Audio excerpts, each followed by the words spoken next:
Assalamualaikum warahmatullahi wabarakatuh. Selamat petang. Okey, saya saya ingat pula. Okey, saya sedang memikirkan untuk menjelaskan kepada anda semua. Kenapa ni? Okey, bagaimana cara berfikir sama ada kita nak membina model, sama ada kita nak membina modul, dan bagaimana pula kita dalam situasi apakah kita perlu membina instrumen. Apa maksud instrumen? Soalan ini tanya oleh saudara Salihuddin ya, petang tadi. Jadi saya pun ambil kesempatan untuk menjawabnya. Okey, mudah-mudahannya dia dapat dimanfaatkan oleh semua orang. Okey, kadang-kadang saya tak tahu apa yang anda tak tahu. Tapi bila ada pertanyaan tu, maybe saya boleh membantulah untuk memberikan sedikit gambaran apakah maksud apabila kita perlu membuat satu model, satu modul, satu instrumen. Maybe 3 perkara yang paling asas ya. Okey, kita bermula dengan dia ada redundant ya. Okey, kita bermula dengan nak membina model. Okey, ada banyak cara nak bina model. Saya pilih satu saja ataupun 2 cara. Okey, maybe saya pilih DDR dan saya pilih juga struktur equation model. Okey, apakah maksud kedua-dua tu? Katalah ada satu teori, sekurang-kurangnya ada konstruk tertentu yang dapat dikaitkan dengan konstruk yang lain, yang kita katakan sebagai satu teori yang ada dalam literature. Okey, saya suka membawa contoh pengajaran berkesan. Mudah orang semua faham. Daripada literature kita dapati ada yang menyebutkan bahawa seseorang yang mempunyai pengetahuan isi kandungan, content knowledge. Okey, seseorang yang mempunyai perwatakan yang menarik, seseorang yang menguasai ICT. Okey, seseorang mempunyai pendekatan pedagogi, cara mengajar yang baik. Jadi 4 elemen ini adalah elemen yang boleh menyebabkan berlakunya pengajaran berkesan. Ada dalam teori di sana sini. Okey, jadi anda nak memodelkan teori yang mengatakan bahawa guru yang menguasai kandungan, guru yang mempunyai pengetahuan pedagogi, okey, dan guru yang mempunyai kemahiran ICT, dan guru yang mempunyai perwatakan yang baik, personality yang menarik, maka 4 DV ini mempengaruhi pengajaran berkesan. Jadi dalam kita menentukan adalah istilah kan, tapi saya gunakan konstruk ya. Konstruk ini adalah konstruk yang tidak diukur secara direct. Kita tak boleh ukur perwatakan seseorang. Ada banyak lagi item-item yang menentukan perwatakan itu. Dari segi pakaian, suara, dari segi rupa paras, dari segi budi bahasa, dari segi cara berpakaian. Okey, jadi banyak item-item yang kita boleh tanya. Katalah 4 konstruk ini. Kalau dalam selalu sebut sebagai latent variable ataupun konstruk pendam, latent variable, ataupun kita selalu kaitkan dengan IV yang mempengaruhi DV, iaitu pengajaran berkesan. Jadi kita dah dapat satu model yang satu teori yang agak stable. Memang orang susah nak nafikan bahawa dengan pengetahuan dengan ini dia mempengaruhi benda ini. Jadi kita sekarang nak modelkan dia. Kita nak modelkan dia. Jadi bila kita nak modelkan dia, maka kita satu daripadanya kita memilih structural equation model. Kenapa kita pilih structural equation model? Kerana teori itu telah pun establish, kita nak confirm boleh tak ia membentuk model ini. Jadi kita nak memodelkan konstruk-konstruk yang ada dalam literature, yang maybe kita juga tanya daripada expert. Expert mungkin menambah 1 lagi ataupun 2 lagi, kita pun tak pastikan. Maybe konstruk mengatakan keikhlasan. Okey. Jadi kita nak uji semua itu. Okey, jadi kita pun mencari konstruk-konstruk yang telah dipersetujui oleh pakar Berdasarkan teori-teori yang agak established, kita nak confirmkan saja, maka kita pun membina item-item. Jadi proses mengumpulkan konstruk daripada maybe interview dan daripada literature dan diputuskan oleh satu jawatankuasa pakar, maka inilah konstruk yang sesuai. Dan kalau teori itu atau model itu tak pernah langsung wujud sebelum ini, dia hanya teori-teori sana sini sebab model ni mengandungi teori-teori yang digabungkan, jadi kita boleh menggunakan EFA, Exploratory Factor Analysis. Tapi kalau selalunya dalam konteks macam ini, kita dah boleh katakan bahawa dia memang mewakili satu konstruk, maka item-item yang ada tu boleh kita lakukan CFA dalam struktur equation model itu namanya measurement model. Jadi kita nak ukur, mula-mula kita ukur betul tak konstruk itu boleh diukur dengan item-item. Betul tak kata lempat betul tak konstruk ini dia boleh diukur dengan 10 item. Ini 10 item, ini 10 item, ini 15 item. Maka kita pun jalanlah CFA, maka kita dapati akhirnya setiap satu konstruk ni ni 5, ni 10, ni 7, ni 12 kan, katalah dalam 40. Okey. Kemudian kita juga membina kita juga mengukur konstruk DV tadi kan. Okey, itu dependent variable ataupun konstruk yang bergantung kepada 4 konstruk ini, kita pun ukur menggunakan, kita pun buat ukur menggunakan item-item. Katalah sini 10 item. Jadi katalah sini 40 item, sini 10 item, kita ada 50 item. Okey, jadi kita nak confirmkan betul tak hubungan tu macam itu. Okey, maybe kalau diberikan katakan sampai 5, 6, maybe hanya 4 saja yang signifikan, 5, 2 lagi tak signifikan. Maka model tu terbentuk dengan 4 dan 1.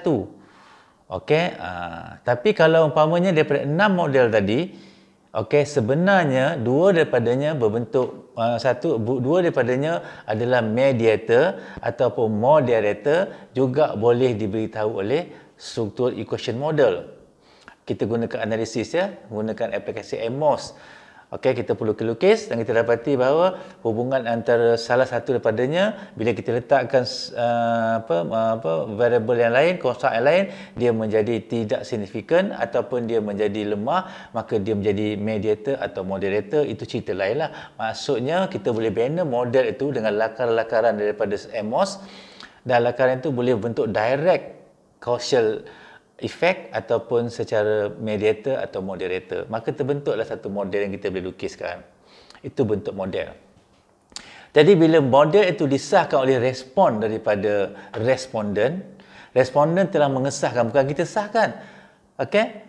Panel hanya validkan saja, tetapi dikonfirmkan. Okey, valid oleh expert tapi dikonfirmkan oleh responden punya jawapan, maka itulah model yang sesuai seperti yang ditunjukkan oleh responden. Maka kita telah membina satu model, dan dalam masa yang sama, kita punya questionnaire tadi boleh juga digunakan sebagai instrumen, okey, untuk mengukur konstruk-konstruk yang tertentu dalam kelompok tertentu. Contohlah kita katakan kemahiran empatlah kemahiran ICT, perwatakan, pengetahuan kandungan dan juga pengetahuan pedagogi terhadap pengajaran berkesan. Jadi kita dah ada satu questionnaire tau, dan questionnaire telah confirmkan kita punya model. Jadi kita boleh gunakan questionnaire tadi sebagai instrumen untuk mengukur populasi tertentu, untuk mengetahui pula manakah faktor yang paling utama daripada 4 ini. Okey, umpamanya kita dapati faktor yang paling lemah sekali, umpamanya faktor pedagogical content knowledge, pedagogi lemah. Okey, pada satu populasi. Jadi kita maybe boleh menentukan bahawa populasi tersebut populasi yang kekurangan. Okey, kita boleh gunakan instrumen tu contohnya untuk guru di Singapura. Okey, dengan instrumen yang sesuai, maybe mereka menggunakan instrumen yang kita bina, maka mereka ketahui di Singapura faktor yang paling utama adalah faktor 1, 2, diikuti dengan 3, 4. Di Thailand pula berbeza. Jadi kita jadikan dia sebagai satu instrumen. Dalam masa yang sama, selepas kita dah confirmkan model, iaitu pengajaran berkesan. Jadi untuk mengetahui sama ada hubungan antara pemolek obah tak bersandar dengan bersandar, IV dengan DV tadi, adalah banyak indeks-indeks yang kita kena tentukan. Okey, kita kena buang item ke, kita kena betulkan item ke, kita kena gugurkan konstruk ke, whatever is it, kita adalah indeks-indeks yang kita gunakan untuk menentukan bentuk model yang kita akhirnya dapat confirmkan. Tapi kalau dalam masa yang sama, kita tidak sure. Okey, yang struktur equation model tadi, dia adalah bersifat parametrik. Kita memerlukan data berbentuk ratio ataupun interval. Ataupun ringkasnya continuous scale.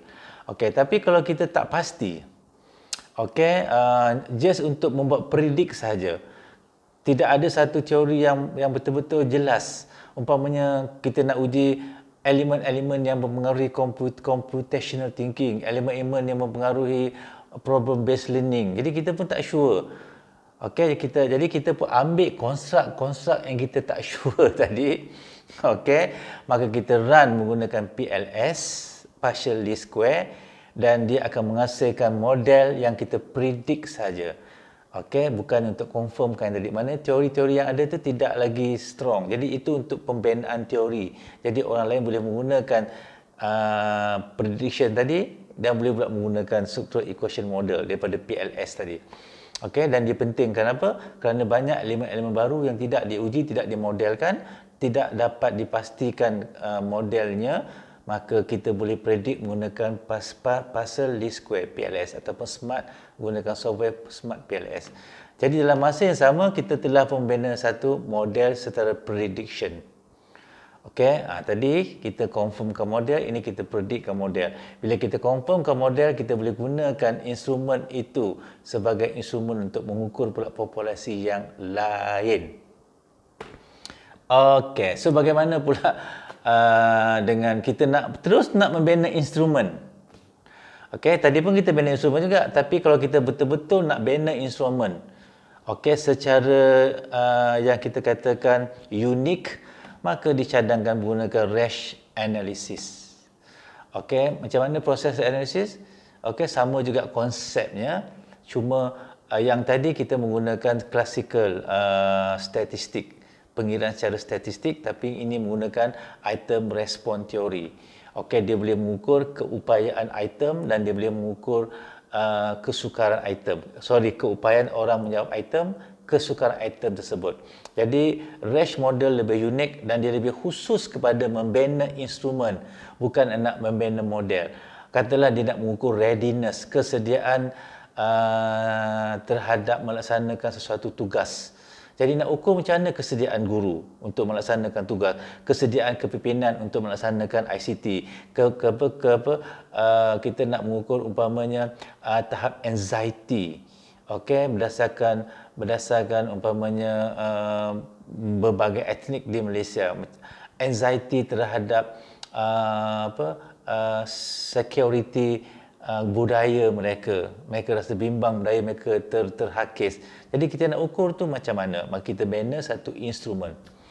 Okey, kita nak mengukur katakan keprihatinan terhadap anak-anak berkeperluan khas. Macam mana ibu bapa punya keperhatinan, macam mana ibu punya kesedaran. Kita nak ukur itu specifically, kita boleh membina satu alat ataupun questionnaire juga menggunakan Rash model. Okey, jadi Rash model pula ada prinsip-prinsip yang kita kena ikut, tapi akhirnya kita khusus membina dan juga mengesahkan valid, develop and valid instrumen khusus untuk mengukur sesuatu fenomena, dan dia bukan untuk membina model. Tetapi kalau kita gunakan struktural equation model, kita dapat mengkonfirmkan model dan instrumen ataupun questionnaire yang kita gunakan tadi boleh juga menjadi instrumen. Tapi keutamaan kita untuk membina model lah. Tapi dalam masa yang sama kita boleh gunakan juga dia sebagai satu instrumen. Okey, jadi untuk Rash model pula kita khusus gunakan untuk contohnya kita nak validate balik semula soalan-soalan yang telah terbina sebelum ini, tetapi menggunakan classical theory, ya, menggunakan teori statistik yang klasik, okey, tetapi kita gunakan range model yang lebih komprehensif. Okey, jadi kalau kita nak bina modul pula, okey, modul tu lebih kepada pelaksanaan strategi-strategi yang kita gunakan untuk melaksanakan sesuatu. Yang tadi untuk menggabungkan teori, sama ada secara prediction menggunakan PLS ataupun secara confirmation menggunakan circular equation model. Yang juga dalam masa yang sama kita terbina instrumen, okey, dan kita sekarang nak bina satu instrumen, bukan untuk mengesahkan apa-apa model, ya. Kita nak bina instrumen tentulah juga berdasarkan teori. Tapi at the end of the day kita akan menghasilkan sejumlah item-item yang mengukur sesuatu. Okey, kita tak perlukan ia dalam bentuk model. Okey, jadi akhirnya kita dapat tahu bahawa contohlah sama juga kalau kita nak mengukur keberkesanan pengajaran, okey, menggunakan Resch model, maka kita boleh menggunakan satu kaedah yang sama untuk membina satu instrumen, dan dengan instrumen tu kita boleh tahu apakah elemen-elemen yang jadi dominan kepada guru-guru yang telah dikenal pasti sebagai guru-guru cemerlang, guru tak cemerlang, guru-guru sederhana, so on, yang guru muda, guru berpengalaman, berdasarkan instrumen yang kita ukur, dan kita boleh gunakan instrumen itu untuk mengukur populasi yang lain pula. Okey, itu Resch model, kan. Tapi kalau modul pula dalam bentuk implementation, maka kita boleh gunakan contohnya ADI. Okey, mulakan dengan A, analysis, okey, D, design, D, development, I, implementation, E, evaluation. Kita boleh gunakan ADI, Azure umpamanya, ataupun ADI untuk membinakan modul. Okey, modul pun mesti divalidkan juga, tapi modul bukan item. Modul adalah satu strategi, lesson plan ke, yang kita kena laksanakan, apakah yang kita kena buat lepas satu step ke satu step lain. Dia lebih kepada macam teknik. Okey, macam mana untuk melaksanakan sesuatu yang kita modulkan. Maybe ada beberapa peringkat, maka kita modulkan ikut peringkat-peringkat tertentu, dan itu selalunya bentuk implementation. Yang teori tadi, modul tadi untuk kita jadikan panduan sahaja. Okey, kalau nak buat training umpamanya, kita ikut model ini.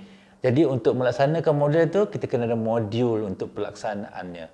Jadi kita nak bina modul, kita gunakan ADI umpamanya, maka kita keluarkan booklet, ataupun kita keluarkanlah apa-apa syaratan, apa-apa prosedur, apa-apa guideline yang dinamakan sebagai modul, tapi bukan model. Okey, jadi harap anda dapat bezakan kesemua itu. Saya cakap secara sepintas lalu saja. Okey, jadi untuk mendalaminya tentulah anda kena, mungkin kita boleh berbincang secara direct, whatever, kan. Nak bincang dalam video ni tak boleh panjang-panjang, ya. Soalan pun tak ada, kan. Jadi nantilah kalau saya boleh ada masa kita buat live Facebook. Okey, itu saja untuk saya pada petang ini. Assalamualaikum. Jangan nakal-nakal. I love you. Muah. Bye-bye.